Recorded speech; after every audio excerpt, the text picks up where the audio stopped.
Bonjour et bienvenue sur cette vidéo de présentation du tout nouveau module d'Audit for Mail. Il s'adresse aux professionnels des ressources humaines qui entament un projet lié au droit à la déconnexion ou souhaitent tout simplement obtenir des statistiques sur l'utilisation de l'email au sein de l'entreprise. Petit rappel historique, vous avez sans doute entendu parler de la loi Travail, en vigueur depuis le 1er janvier 2017. Mais peut-être êtes-vous passé à côté de ce simple paragraphe qui introduit la notion de droit à la déconnexion. Que dit la loi? Elle incite les entreprises de plus de 50 salariés à avoir une réflexion sur l'utilisation des emails professionnels durant et en dehors des heures de travail, et si nécessaire de proposer des mesures afin de réguler cette utilisation.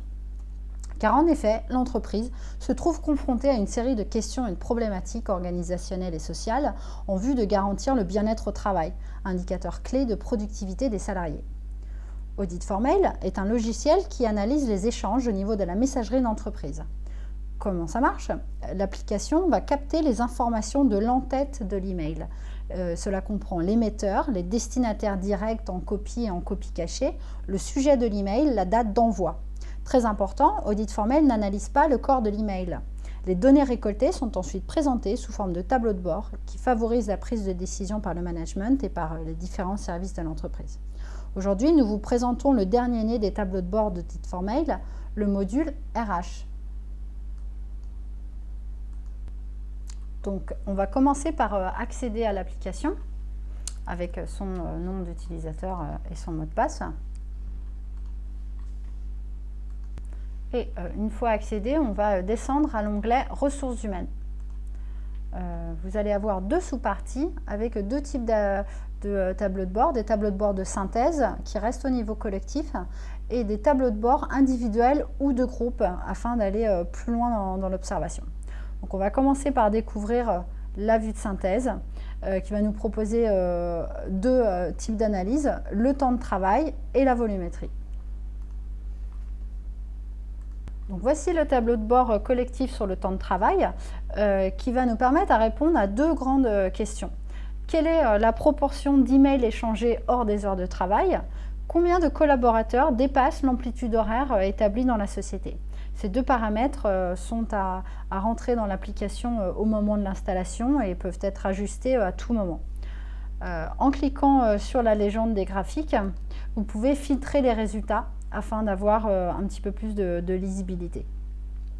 Les tableaux en dessous des graphiques vous permettent d'aller plus loin en identifiant les expéditeurs ou les groupes qui génèrent le plus de déplacements. Avec un clic droit sur un expéditeur, vous pouvez afficher son tableau de bord personnel, l'exclure des résultats ou tout simplement lui envoyer un email. Donc le second tableau de bord collectif, ça va être sur les volumétries d'email afin de lutter contre le phénomène de l'info-obésité. Donc l'info-obésité, pour rappel, ça va créer de la pression sur les collaborateurs qui reçoivent un trop grand nombre d'emails, qui ne sont pas toujours pertinents pour leur travail, mais qui vont quand même interrompre la tâche en cours. Saviez-vous qu'il faut entre 45 secondes et 1 minute pour se reconcentrer après avoir reçu un email? Si on prend une moyenne de 50 emails par jour, ça nous donne de 30 minutes à 1 heure de perte de productivité. Donc ici, on va avoir trois vues, toujours par collaborateur ou par groupe, avec un premier camembert nous informant tout simplement du ratio email envoyé par rapport aux emails reçus, afin de voir si la société ou le groupe est plutôt émetteur ou plutôt récepteur d'email.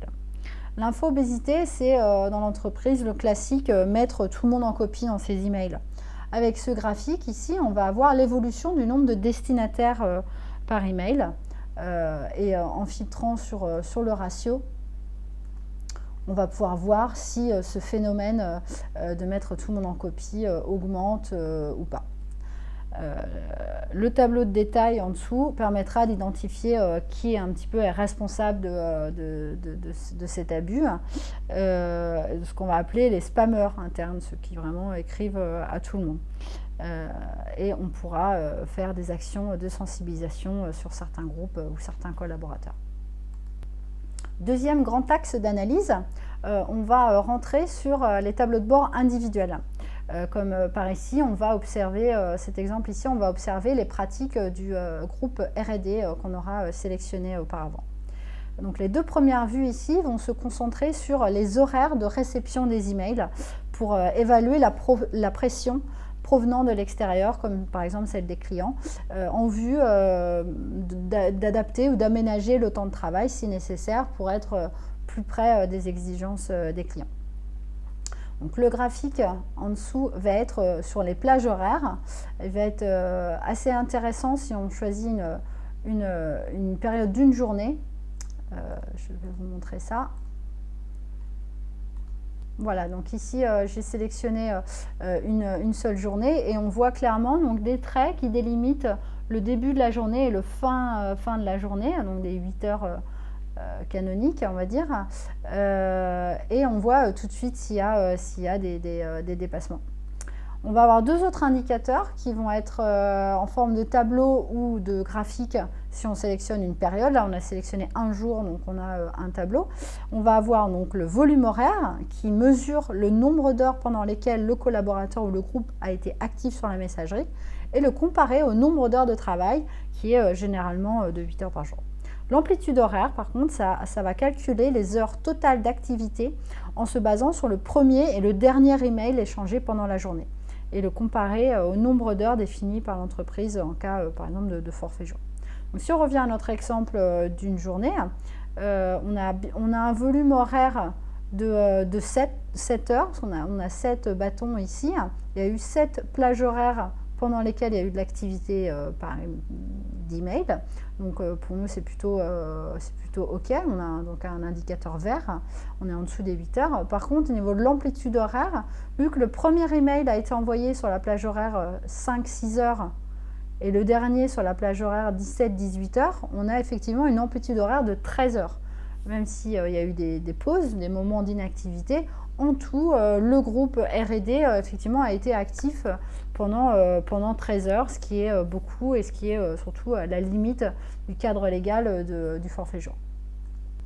Donc, le tableau de bord individuel sur les volumétries va fournir un état des lieux sur une période donnée de tous les indicateurs clés afin de prévenir les risques d'info-obésité. Donc, ça va nous permettre de répondre à pas mal de questions. L'adresse email est-elle surtout émettrice ou réceptrice d'email? Y a-t-il beaucoup d'utilisation du webmail ou du mobile pour la messagerie? Quelle est la proportion interne-externe? Et quelle est la nature des emails envoyés? Donc, y a-t-il par exemple des réponses ou s'agit-il seulement des emails entrants? Auquel cas, on pourra penser que la boîte aux lettres n'est pas active. Les deux graphiques en dessous, divisés entre réception et émission, permettent de constater une évolution dans le temps des volumes d'emails pour un collaborateur ou un groupe. Donc, dans le cas d'un projet de réseau social d'entreprise, par exemple, pour mesurer l'adoption du nouvel outil de chat, on pourra vérifier si, en même temps, on peut vérifier une diminution des échanges d'emails ou pas. Donc voilà pour ce rapide tour d'horizon de ce module RH avec des vues qui sont standards. Nous développons régulièrement de nouveaux graphiques commandés par nos clients et que nous mettons ensuite à disposition pour toute la communauté des clients Audit for Mail. Donc n'hésitez pas à nous contacter pour nous parler de votre problématique et de vos besoins en statistiques RH. À bientôt!